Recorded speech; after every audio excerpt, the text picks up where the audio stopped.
Hello বন্ধুরা, আশা করি আপনারা সকলেই খুব ভালো আছেন। আজকে কোনো নির্দিষ্ট একটা টপিক নয়, বেশ কিছু ইম্পর্টেন্ট টেক আপডেট আমরা খুঁজে এনেছি যেগুলো আপনাদের সাথে শেয়ার করব। আপনারা সকলেই OnePlus Z এই ফোনটির নাম শুনেছেন। আগামী জুলাই মাসে এই ফোনটি লঞ্চ করতে চলেছে মিড বাজেট সেগমেন্টে। এতদিন পর্যন্ত বিভিন্ন লিকস রিউমার্স আমরা এই ফোনটি সম্পর্কে শুনে আসছিলাম। আমরা শুনেছিলাম OnePlus Z এ নাকি মিডিয়াটেকের ডায়মন্ডসিটি 800 অথবা 1000 একটা প্রসেসর থাকবে, কিন্তু আজকে একটি লিকস একটি টুইটার থেকে এর সমস্ত ডাউট ক্লিয়ার হয়ে গেছে। এই ফোনটিতে কোয়ালকম স্ন্যাপড্রাগন 765 প্রসেসর থাকবে, 5G প্রসেসর। আজকে টুইটার হ্যান্ডেলে ম্যাক্স যে একটি টুইট করেছেন যেখানে দেখা যাচ্ছে OnePlus Z এর ফোনটি রয়েছে এবং সেখানে ওই সেন্টার পাঞ্চল ডিসপ্লে রয়েছে যেটা আগের দিন আমরা শেয়ার করেছিলাম, এবং সেখানে দেখা যাচ্ছে একটা চৌকো বক্সের মধ্যে কোয়ালকম স্ন্যাপড্রাগন 765 প্রসেসর দিয়ে একটা ফোন আসতে চলেছে এবং এটাই কিনা হবে OnePlus Z। এখন দেখা যাক কোন প্রাইস পয়েন্টে এই ফোনটি লঞ্চ করবে। অনেকের মতে এই ফোনটি 20 থেকে 25 হাজারে লঞ্চ করবে, কারোর মতে এটা 25 থেকে 30 হাজার টাকার প্রাইস পয়েন্টে লঞ্চ করবে। আপনাদের কি মনে হয়? আজকে প্রথম আমি আমার ভিডিওতে পোল রাখলাম, অবশ্যই আপনারা পোলে ভোট দিয়ে জানান আপনাদের মতে ইন্ডিয়ান প্রাইস কারেন্সিতে এই ফোনটির দাম কত হবে, 20 থেকে 25 না 25 থেকে 30। এই দেখুন এখানে পোলটা রয়েছে, অবশ্যই গিয়ে আপনাদের ভোটটা দিয়ে দিন। পরের গুরুত্বপূর্ণ খবরে যাওয়ার আগে একটি ছোট্ট রিকোয়েস্ট করব, ভিডিওটি যদি এখনো ভালো লেগে থাকে অবশ্যই এটি লাইক করবেন, কমেন্ট করবেন, বন্ধুদের সাথে শেয়ার করবেন, আর নতুন বন্ধু হলে সাবস্ক্রাইব আর বেল আইকনটা অবশ্যই প্রেস করে রাখবেন যাতে নেক্সট কোনো এপিসোড আপনার মিস না হয়ে যায়। আসুন পরের খবরটা শুনে নিই। পরের খবরটি কিন্তু নোকিয়া 5.1 প্লাস ইউজারদের জন্য একটা দারুণ খুশির খবর। নোকিয়া 5.1 প্লাসে অ্যান্ড্রয়েড 10 আপডেট কবে আসবে এই নিয়ে অনেকেই চিন্তিত হয়ে পড়েছিলেন এবং আজকে কিন্তু আমি সেই অ্যান্সারটা দিতে চলেছি আপনাদের সাথে। নোকিয়া প্রথমবারে যখন অ্যান্ড্রয়েড 10 রোল আউট করা শুরু করেছিল বলেছিল Q1 2020-তে তারা নোকিয়া 5.1 প্লাস ছাড়াও বিভিন্ন ফোনে অ্যান্ড্রয়েড 10-এর আপডেটটা রোল আউট করবে। যাই হোক, অলরেডি মার্চ চলে গেছে, Q1 হচ্ছে জানুয়ারি, ফেব্রুয়ারি, মার্চ, এই 3 মাস অলরেডি চলে গেছে। নোকিয়া 5.1 প্লাসে আমরা এখনও পর্যন্ত অ্যান্ড্রয়েড 10-এর আপডেট পাইনি। নোকিয়া 6.1 প্লাসে কিন্তু আমরা ডিসেম্বরে আপডেট পেয়ে গেছিলাম। নোকিয়া অবশেষে তারা কোন কোন মডেল নাম্বারে আপডেট প্রোভাইড করেছে তার একটা লিস্ট আমাদের সামনে দিয়েছে। এছাড়াও কোন কোন মডেল নাম্বারে এখনও পাইনি বা কবে পাবো তারও একটা লিস্ট আপনাদের সামনে প্রোভাইড করেছে, সেটা আমি আপনাদের সামনে শেয়ার করছি। এখানে দেখুন নোকিয়া 5.1 প্লাস, নোকিয়া 5.1, নোকিয়া 3.1 এই সমস্ত ফোনগুলোই জুন মাসে কিন্তু আমরা অ্যান্ড্রয়েড 10-এর আপডেটটা পেয়ে যাবো। সুতরাং আমাদের এখন পেশেন্স রাখতে হবে নোকিয়া অ্যান্ড্রয়েড 10 আপডেটের জন্য 5.1 প্লাসের ওপর। তো দেখা যাক এরপরে যখনই কোনো আপডেট আবার ইনফরমেশন আসবে আপনাদের সাথে শেয়ার করব। পরের এক্সাইটিং খবরটি আসছে অ্যাপেলের আইফোনের তরফ থেকে।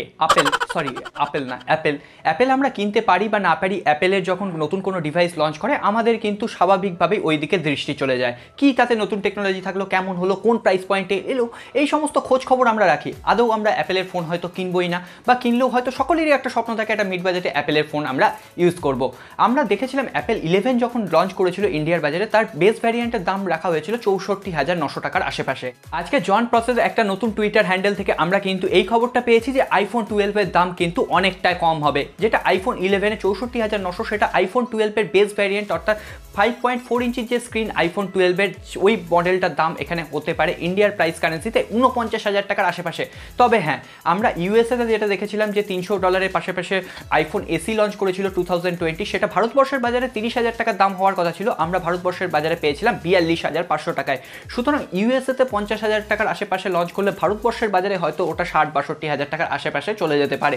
এখন দেখা যাক, তখন আইফোন 11-এর দাম কমবে, আইফোন 12-এ হয়তো আইফোন 11-এর জায়গাটা নেবে। পরের যে মডেলটা রয়েছে আইফোন 12V, এটা স্ক্রিন সাইজ একটু বড়, 6.1 ইঞ্চি। এটার ইউএসএ প্রাইস হতে পারে $749, ইন্ডিয়ান প্রাইস কারেন্সিতে কনভার্ট করলে 56 থেকে 58,000 টাকার আশেপাশে। এরপর রয়েছে আইফোন 12 প্রো, যেটার দাম ইউএসএতে হতে পারে $999, ইন্ডিয়ান প্রাইস কারেন্সিতে কনভার্ট করলে 76 থেকে 80,000 টাকার আশেপাশে। এবং একদম ও আপার ভ্যারিয়েন্ট 6.7 ইঞ্চি যেখানে স্ক্রিন থাকবে আইফোন 12 প্রো ম্যাক্স, সেখানে দাম হতে পারে ইউএসএর বাজারে $1,099 এবং ভারতবর্ষের বাজারে মোটামুটি ওটাকে কনভার্ট করলে দাঁড়ায় 86 থেকে 90,000 টাকার আশেপাশে। এখন দেখা যাক এই প্রাইস পয়েন্টে যদি আইফোন অর্থাৎ অ্যাপেল যদি এই ফোনগুলোকে ভারতের বাজারে লঞ্চ করতে পারে সেটা তো অনেক ভালো কথা, কিন্তু এর থেকে বেশি অবশ্যই হয়ে যাবে। আমরা দেখে এসেছি ইউএসএর বাজারে তারা কম প্রাইস পয়েন্টে লঞ্চ করে এবং ভারতবর্ষের বাজারে হয়তো এর দামটা অনেকটাই বেড়ে যাচ্ছে। তো দেখা যাক এরপরে তো আপডেট যখন আসবে অবশ্যই আমি আপনাদের সাথে শেয়ার করব। পরের খবরটি আসছে অ্যামাজন, ফ্লিপকার্টের মতো ই কমার্স সংস্থাগুলোর তরফ থেকে। এতদিন পর্যন্ত অ্যামাজন বা ফ্লিপকার্টে আমরা শুধুমাত্র আমাদের প্রয়োজনীয় জিনিসগুলো, নেসেসারি জিনিসগুলোই কিনতে পারছিলাম। লকডাউনের জন্য আপনারা সকলেই জানেন এখানে কিন্তু আমাদের যে আননেসেসারি জিনিস, এখানে ল্যাপটপ হতে পারে, ক্যামেরা হতে পারে, মোবাইল ফোন, এগুলো কিন্তু আমরা ডেলিভারি নিতে পারছিলাম না। অবশেষে অ্যামাজন বা ফ্লিপকার্টের ওপর কিন্তু এই নিষেধাজ্ঞা উঠে যেতে চলেছে। আগামী 4 তারিখ থেকে অ্যামাজন এবং ফ্লিপকার্ট কিন্তু আপনাদের ডেলিভারি শুরু করে দেবে। কিন্তু এখানে কিছু রেস্ট্রিকশন আছে। আপনি যদি রেড জোনে থাকেন, অর্থাৎ আপনারা এখন সকলেই জেনে গেছেন যে লকডাউনকে 3টে ভাগে ভাগ করা হয়েছে, একটা রেড জোন, একটা হচ্ছে গ্রিন জোন, একটা হচ্ছে অরেঞ্জ জোন। রেড জোনে যদি থাকেন সেখানে একদম বিপদ এখনও কাটেনি, তাই জন্য সেখানে আপনি অর্ডার করতে পারবেন না এবং নেসেসারি জিনিস ছাড়া আননেসেসারি জিনিস কিন্তু সেখানে ডেলিভারি নিতে পারবেন না। অরেঞ্জ জোনে আপনি কিছু কিছু ছাড় পাবেন, সেখানে কিছু ক্ষেত্রে আপনি হয়তো ডেলিভারি পাবেন, এমন কিছু ক্ষেত্রে হয়তো ডেলিভারি পাবেন না। আবার একদম গ্রিন জোনে আপনি বেশিরভাগ জিনিসেরই ডেলিভারি পাবেন, সেখানে ক্যামেরা হোক, ল্যাপটপ হোক, যে কোনো জিনিসের আপনি হয়তো ডেলিভারি পেয়ে যাবেন।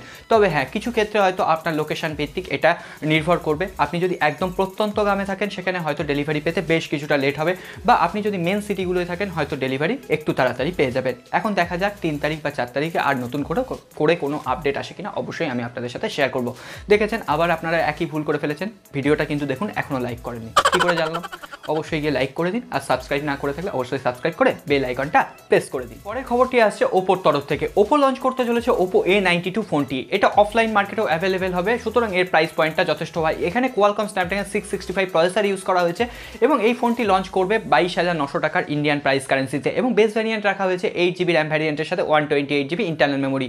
22,990 টাকায় কোয়ালকম স্ন্যাপড্রাগন 665, একবার ভেবে দেখবেন।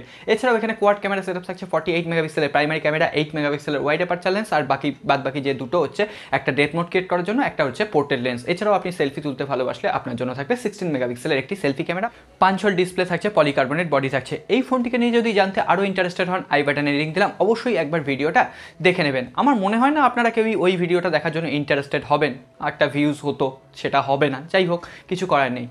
তো বন্ধুরা, আজকে এই সমস্ত আপডেটগুলো আমার ছিল, আপনাদের সাথে শেয়ার করলাম। আশা করছি হেল্পফুল হবে। হেল্পফুল হলে লাইক না করে কোথাও যাবেন না, নতুন বন্ধু হলে সাবস্ক্রাইব বা বেল আইকনটা প্রেস করে দেবেন। দেখা হবে আগামী পর্বে, খুব ভালো থাকবেন।